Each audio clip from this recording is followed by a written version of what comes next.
find you really quickly. So Verne's session time with us this morning, we've got about 30 minutes or so with Verne. So it's going to be very interactive. So I'm going to ask Verne to speak to it for just a minute. And then we want you to come up with any questions you may have from Verne.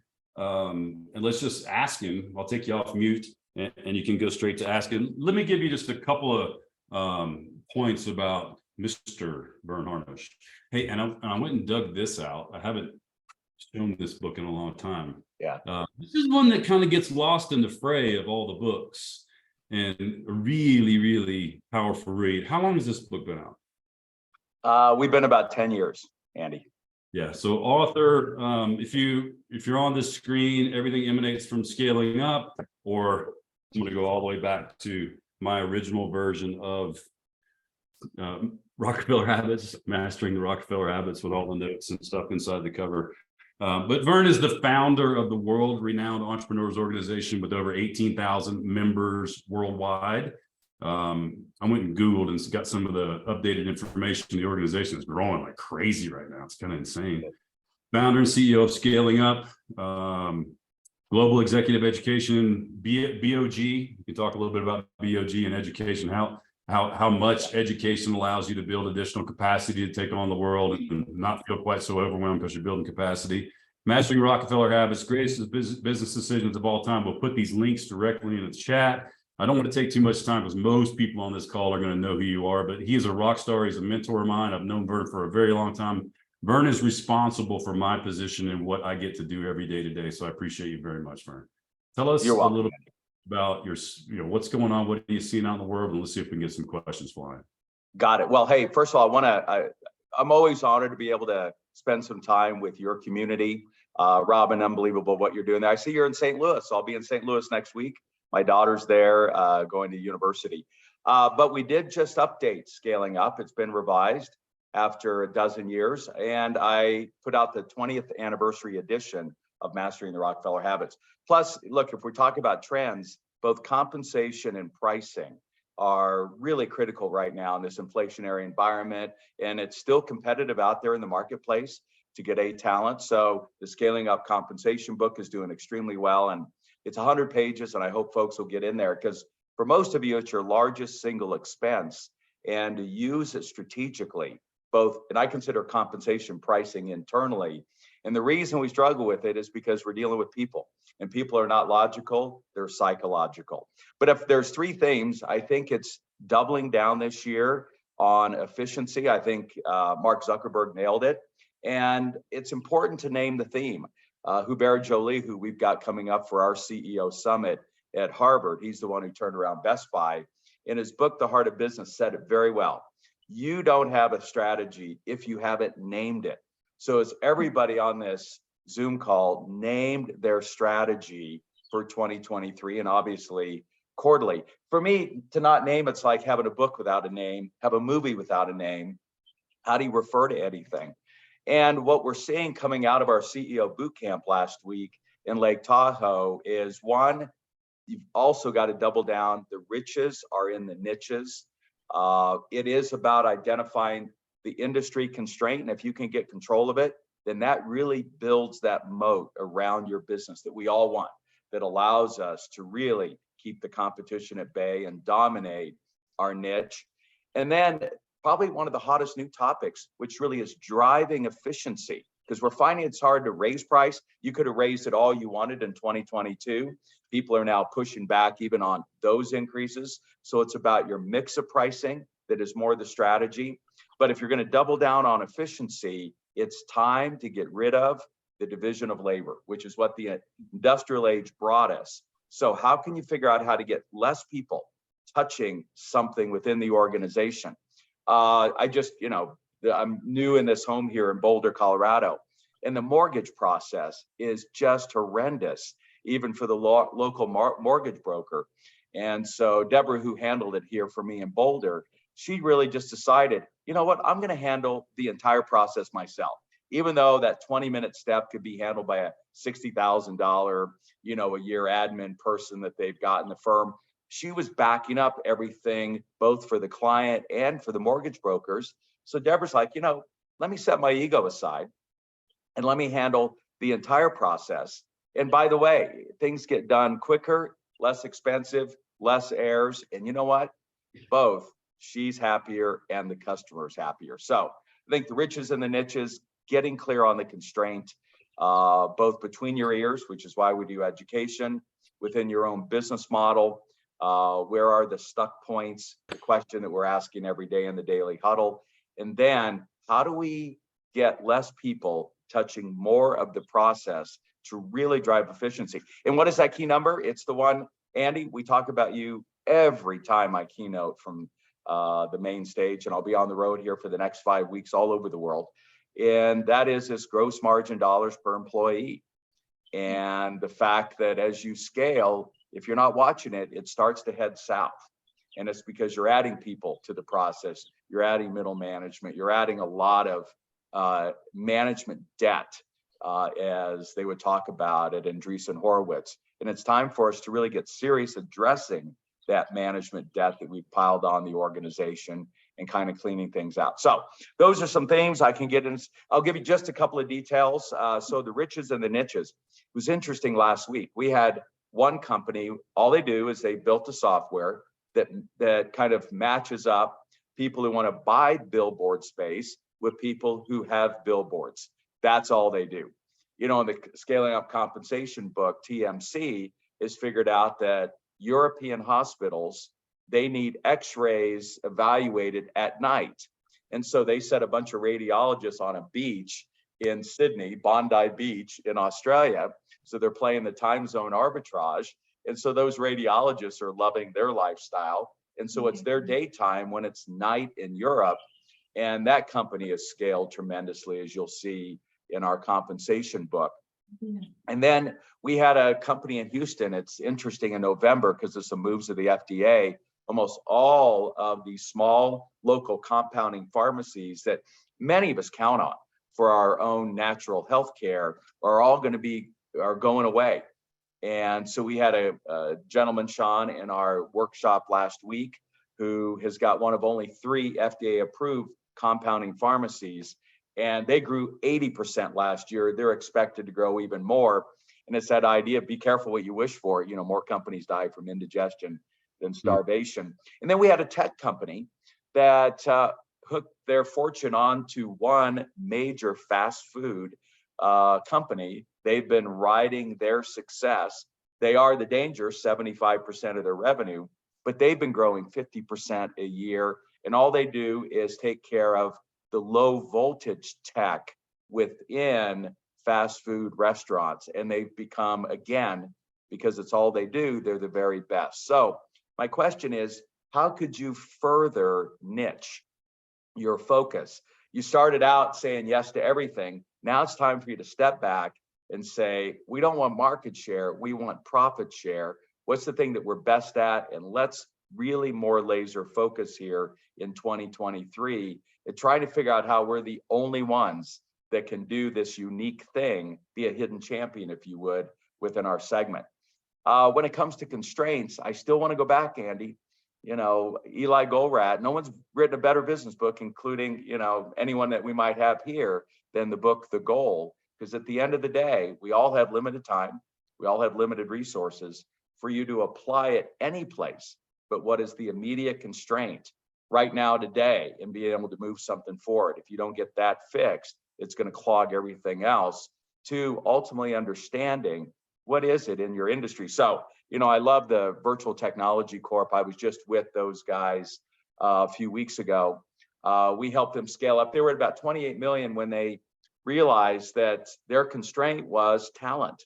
And they put a theme on, they called it Sweet 16, where they said, look, if we don't get 16 more of these highly specialized simulation techs found and onboarded, we're not going to be able to scale in the next year. And so they put a focus on it, not just Mara Harrington, their head of people, but all 120 employees put their shoulder to the task. And they didn't find 16, they found 20.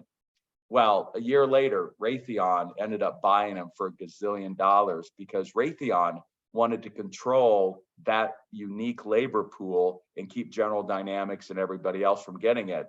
And that's how that $28 million firm, blasted through the market. They've launched a similar firm now. I can't give you the numbers. They're unbelievable, but they're going to be going from 8 figures to 9 figures here just in the next 12 months. But again, our focus in our work has been, where's the constraint? Let's laser focus on what we've got to do to get it solved. And then one of my favorite, less is more labor. So we were with a client of ours in the UK, and they had 5 people in their accounting department, and they were losing one. Her husband was moving away. She loved the company, but they were moving. And so what the CEO did is, rather than just go out and put somebody else in that position, she got the team together, including the woman that was getting ready to leave, and said, look, here's what I'd like you to do. Let's take the equivalent of a 3x5 card, and let's put one task per card that you do. And everybody in the accounting department had 6, 7 cards. Then she said, all right, pick the 3 of those that you absolutely love, that give you energy. And you get to hold on to those. All the rest of the cards, including from the woman who's going to be leaving, let's put in the middle of the table. And the first thing you find is jobs are like hallway closets in garages. Same with process. Give them a few minutes and they just junk up. And so the first thing to do is go in and clean it out instead of throwing bodies at the problem, which destroys your gross margin per head count. And they found about 25% of the tasks that were sitting on the table, nobody needed to do anymore. I don't know how that stuff creeped in. And then what they did is they divided up what was left among the 4, which was a couple of things. First, you're getting a fresh set of eyes on that particular activity. It makes work much more interesting. It allows you to cross-train people. So if you lose somebody, you've got that backup that's necessary in the organization. And the reality was, they were able to get done with 4 what it was going to take 5. Now, where's the payoff? Because otherwise people are going to scream, look, you're asking me to do more for less.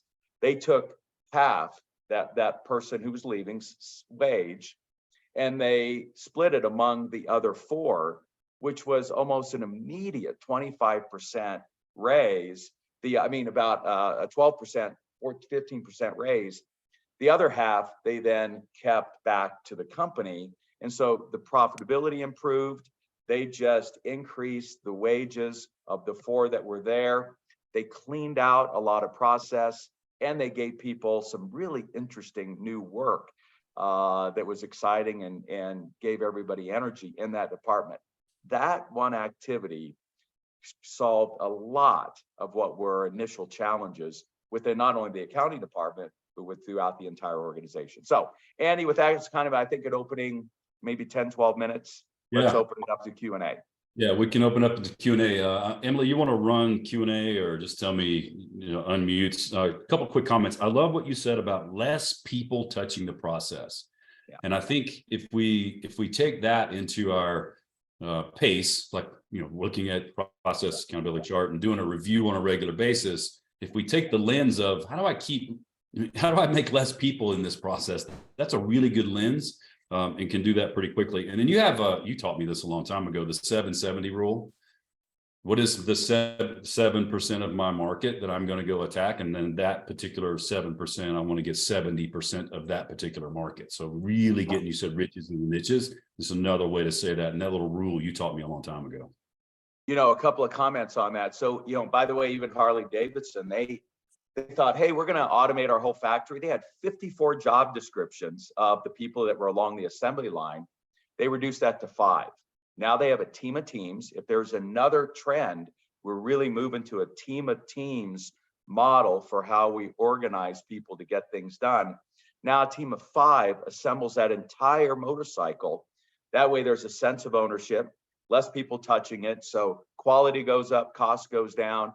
And if you take the seat off, you can see their names kind of engraved on the frame. So every industry is having less people touch a process. Very cool. So let's see who's got a question for Verne. Just raise your hand. If you have a question for Verne, we'll do about 15 minutes of Q&A with Verne. If you look at the bottom of your Zoom screen, there's a reactions button. You will use the raise hand feature. We'll call on you live and you can unmute and ask Verne your question. So go ahead and use that reaction, raise your hand. Hey, by the way, while you guys are waiting for that, let me share what I think is one of the best comp ideas. We did just revise already the Scaling Up Compensation book, and it's John Summers. It's not Facebook or Google. They do commercial printing. And first, it's critical you have wide pay bands, because most people come into your office saying, hey, could you give me a career path? That is really just code for how could I make a lot more money? And if the only way I can make more money is to move up into management, which is what everybody's getting rid of, I want you to think about a professional sports team. Is there any pro player who aspires to move from quarterback into management, to move from right tackle into management? Nobody. They just want to get better at what they're doing and have an opportunity to make more. If you look inside a professional sports team, the difference between the third string, second string, and first string can be 10x or 100x. So John's got at least 2x to 10x wide pay bands. But here's the key. With their annual bonus, they only pay out 50% of it to every team member. The other 50% vests over the next 5 years. So 20% of that extra bonus in 5 buckets. Now, we know people do more to avoid a loss than to get a gain. And so if you're going to leave the company, you're going to leave 5 buckets, 5 years of buckets of money that are getting bigger every year on the table. Now, one of the reasons why the employees actually support this is, first, A players do not want to lose A players. You lose a key employee, it really is demotivating for everybody in the organization. And so they appreciate that the company is using their comp plan as a way to retain talent in the long term. Second, look, I don't care even if you're well paid. Most people don't have a lot of savings. And what's interesting is this is creating 5 years of buckets of savings that then appear magically and bigger each year as almost a gift that they can then use to send one of their kids to school or buy a home or car or something. So it doesn't cost them any more money, but using it more strategically, again, has solved a lot of constraints within Allied Printing up in Connecticut.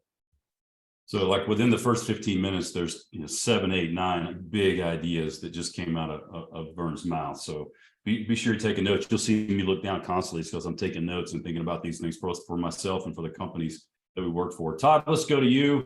What question do you have from Verne if you want to just unmute and ask? Hey everybody, hi Verne. First, it's not really green in my room. I don't know what's up with my camera, but my question for you, listening to what you're saying, I can see the value in what you're saying about less touches, creating more value for a company. I'm in an individual contributor role. I'm one of about 155 salespeople. To scale my personal business up, I've found that I need to delegate more. How do you balance for someone in my role the idea that there are definitely clients that value when I'm involved in everything from end to end with the need to delegate more in order to grow my business? Yeah, so I had an acronym LEAD, L-E-A-D. First, you kind of list what are all the activities that are involved in your process, as an individual contributor salesperson. Then the first thing you do want to make sure have stupid things snuck in that could be eliminated, rather than just delegate minutia to people that's driving everybody crazy. Number 3 is what can we automate? One of the things that we found is when we let customers self-serve, their satisfaction actually goes up. And that's really where AI, Chat GPT, and all of those technologies are serving us individually and companies well, where we can offload a lot of that administrivia now to tech platforms instead of having to throw bodies at the problem. And then delegation is the last decision. But we have a tendency to make it our first decision. Hey, let me just get it off the plate and throw stuff nobody needs to do or could be automated at people. And that's when your costs get out of control. And it's a creep that sneaks up on you over time. So I just have you think about that, Todd. I absolutely believe that, yeah, you got to be focused on your biggest check per hour. But having 10 people in the process will actually drive you crazier because they're going to keep coming back asking you questions. And at some point you're like, it's easier if I just handle it myself in 3 minutes than the 10 minutes it takes for me to try to get somebody up to speed and handle it. That's the balance. And Todd, you've got a specific challenge in this question, I think, around the demand for you personally versus the demand for someone else on the team. Is that accurate? Yeah, I mean, in the sales process, there's everything from responding to the client's emails to pulling a proposal together to answering questions about a current matter. And I found over the years, one of the things that my clients have valued in me is that I stay involved in the process. But as my business has been growing over the last several years, it's virtually impossible to be as involved in everything. So I do have a support person now that I'm, working to get up to speed to be able to do more and more of the stuff that will allow me to just get out in the field and meet with clients, which is what I enjoy doing and what I'm good at doing. But I'm aware that there are some clients that might now see this other person involved more and go, hey, where'd Todd go?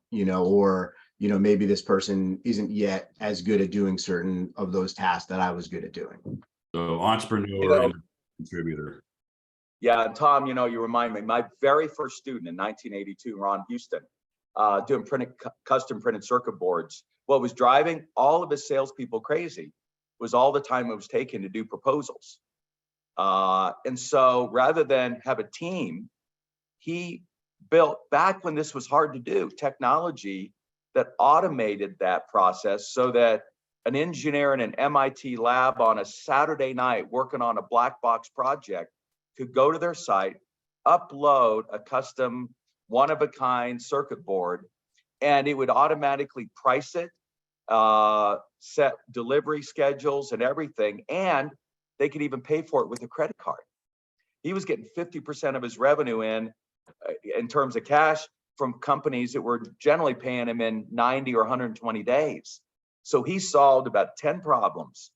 Randy Amon did the same thing with ABL cables, automating the proposal process. And this is what I'm telling you that chat GPTs and others are spectacular at doing. So no human has to touch it. All right, this is a good start for us today. Dave, Thank you. Good to see you. Hey, Andy. How you doing, Verne? Oh, hey, Dave. Good to see you. How you doing? Hey, you and John have been talking a lot about company acquisitions the last 6 months. Yes. And I know John talked about he succeeded with all his acquisitions through getting a special line of credit Yes. on company acquisitions. How is it different than a regular line of credit? And then, our bank is one of the regional banks affected by Silicon Valley Bank recently. And I'm wondering if now's a good time to go to them. And so I just wanted to see what you thought about that. Yeah, Dave, there was a lot there. We did just do a virtual summit on acquisitions a few weeks ago, and you guys can still, register and download the 60 minutes of outstanding, I think, education from entrepreneurs like you that have scaled through acquisition. So a couple of things there. Again, John has emphasized, as we are, to work with the regional bank where you can know you could take the CEO to lunch. That's probably not going to happen at Wells Fargo or any of the other places. So regional is critical. Number two, the difference was that when you're setting up your line of credit, say to fund receivables or whatever, again, there's formulas that are put in place, guardrails that the bank will establish that as long as you stay within the guardrails, they'll allow there to be an automatic increase. John had established those similar guardrails with his bank, and he'd had such a good track record of making them a partner, not treating them like a supplier, giving them monthly statements, letting them know if there was going to be a hiccup ahead of time before it showed up on the statements, that they so trusted his approach to acquiring companies that they allowed that credit line to just continue to expand as long as he stayed within those guardrails. And so he just called an acquisition line of credit because that's what it was focused on doing. And he didn't have to keep going back for approvals every time, and if you want to do acquisitions and get them for a good price, if you can move fast, Like if I can say, let's do this deal tomorrow and I can have cash in the bank, in a week without having to go through a whole big rigorous process with your funder, man, is that powerful. Phil Minor's got the same thing, who was on that cast. He's got a massive partner in Atlanta that's got unlimited deep pockets, and they so trust Phil in his evaluation and skill because of his track record that if they bring them a deal, it doesn't take the due diligence that it normally would for them to be willing to pull the trigger and make that decision, which allows you a true advantage in the marketplace when you're out doing acquisitions. So I hope that's helpful, Dave. Yeah, it is. And that was a great program. Yeah, good. Glad you attended. And Dave is the cover story on the Petra Post, which comes out in June. You guys will start seeing copies of that, both digitally and hard copy. But he was gracious enough to do our kind of member spotlight article on ProTech and what those guys have done out there. So thank you for that, Dave. The other thing that I'll mention real quick is this is a community. Like the power of Petra is not just who you see in the room if you're a member of the coach and the AC and the rest of our team, but each other as well. So if you hear a question or a comment and you've got an answer or maybe an experience share, or you want to follow up with someone, feel free to jump in the chat, because if you can solve something because you've solved it before, let's share it as a group. I'll go to you next, Maggie. Oh, also, you'll notice these little shields on everybody except Eric Frank, who is also a Petron, on his screen. Those are all Petrons. We call ourselves Petrons. And they're all here to serve you and help you as well. So feel free to message any of those guys. Maggie, what you got? Awesome. So we have a lot of emerging leaders and current leaders who are on the screen right now. I'm just curious to pick your brain, Verne, and see, in your opinion, what do they need to prepare for going into 2024? So I thought the most important interview this century was Gary Hamel, the great strategist, interviewing Jim Clifton, the CEO of Gallup. And Gallup has surveyed 100 million people every year for the last 50 years. And Jim said, look, first, nobody wants managed in the 21st, in the 21st century. I hope you've all gotten rid of technically the term manager. As Jack Daly said, nobody wants a coach, sales coach, manager. They want a sales coach. So pick any other term. Even Apple calls them a store leader, not a store manager. So it's time. Get rid of the word manager. But what people want is coached. And when you've got emerging leaders, the key thing you've got to learn to do is coach people, unless you're the CEO. We don't think CEOs ought to do any coaching. Get an outsider to coach your immediate executive team like Petra. And then here's the question. He said, if you could ask every employee that works with you, one question every week, then you'll know what to coach. And that question is, what is the thing you're focused on this week? And what's in your way? What's the constraint?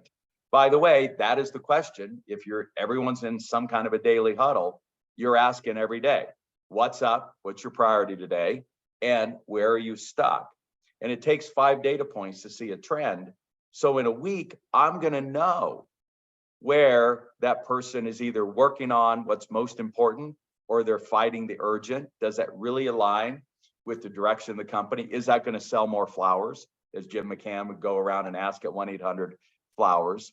And depending on where people are stuck, will give you insights where there's a process that needs to be fixed, where we might eliminate something or automate something or delegate something, that LEAD acronym. So in short, if you're an emerging leader, unless you're CEO, your job is to coach and not manage. That's what we have technology for, Align, Scoreboard, and our other technologies. It's our phone that manages us. And the coaching question is buried in the daily huddle. What's up, your priority, and where are you stuck? And that gives you plenty of things to coach around that week. That's the job really of a leader in the 21st century, besides setting, what the priorities are. And we have inside of Petra, if you're a Petra member, you've probably heard the term PFG or Petra Forum Groups. we have a forum group which gets together on a consistent basis with other emerging leaders. So Verne, we created a small forum that happens once a month. These are all emerging leaders coming together to learn together about leadership, to expedite and speed up that process of learning. Yeah, you might have everybody watch that interview. I still think it's one of the most powerful this year. Yeah, let's grab, maybe we get that interview and get it posted up, especially in the notes after today. Marshall, we've got about 2 minutes, so we got to go really quick. Okay, I'll go really quick. Good morning, Verne. Hey, Marshall. First of all, I think the good reminder is managers are gone, and also being reminded that leadership is a privilege, not a right through the passage of time. Yeah. So you must lean into that every day and earn the right to lead. But I want to hit you with one thing. You talk about efficiency and you talk about margin per employee, and we fought wage pressures over the last couple of years, but it took you 34 minutes to bring up AI and chat.gpt. And I'd be curious in some of the things that, some of the ways you've seen companies use this. And I'll give you one example. There's a leader on the screen that we were working on a 360 assessment for one of his team members. Yeah. And he hit chat.gpt with it and then went back for a second revision, said, tailor it to Patrick Lencioni's 5 dysfunctions and also Simon Sinek's why. And it was brilliant is what chat.gpt put out. So give us a couple examples, if you have some, about the use of AI in business for efficiency. Yeah, we've got a lot. Co-distributing, COE distributing, out of Pittsburgh. By the way, if you need office furniture, it is the best place, unless you've got some others offering office furniture here, to get it. That's all they do. You're going to see they've got an AI bot who's sitting there. Her name's, I think, Laura. Is that right? No, Olivia. And Olivia, the big question everyone asks is, but what's the availability of this chair? What's the availability of this desk? That was taking hundreds of hours of his people's time. Olivia now answers that. Olivia now answers in a really thoughtful way, mirroring the language that the person asked it in the question, and can answer a half a dozen other questions that people might have. We have got, and we're piloting it right now, we're going to introduce our coaches. I've got Ask Scaling Up. We've built a bot outside of ChatGPT that has all of my books, all of my insights, everything loaded onto it. So it'll even be in our style, my style of answering. So we'll be using that. And then we're working with Marshall Goldsmith. Everyone we think needs a peer coach. Let's have a AI-driven peer coach that you will communicate with daily on your mobile device. So those are some areas where we're using it, as well as our clients are using it. Last, I just spoke at our reunion class of the MIT program, and I had ChatGPT put together a rap for me around a new term, restless entrepreneur syndrome, RES. And we had a lot of fun with it, though I can't rap.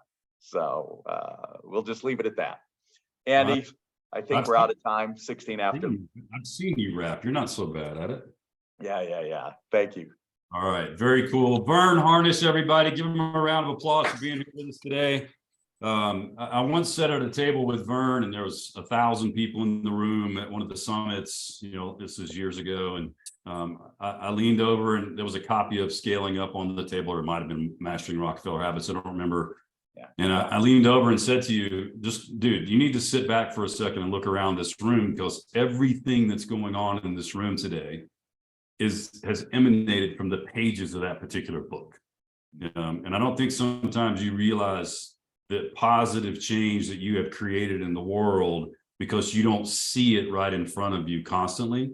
But if you just look at this screen, you know, I don't know how many people are on here right now, but you know, every one of them represents a big old group of people. And you know, everything that you see on this screen began with the pages in the book, which came from your mind. So we appreciate you not only for giving your time today and your thoughtful attention to what you delivered to us, but for all the things that you've done for us in the past that you don't even know about or have the ability to know about. I just want to thank you for being here. Well, Andy, thank you. Just a reminder, it came from the minds of the Pat Lencioni's and the 40 other thought leaders that I referenced just in my book. So as you know, I hardly know it all, but I think we've done a good job of curating it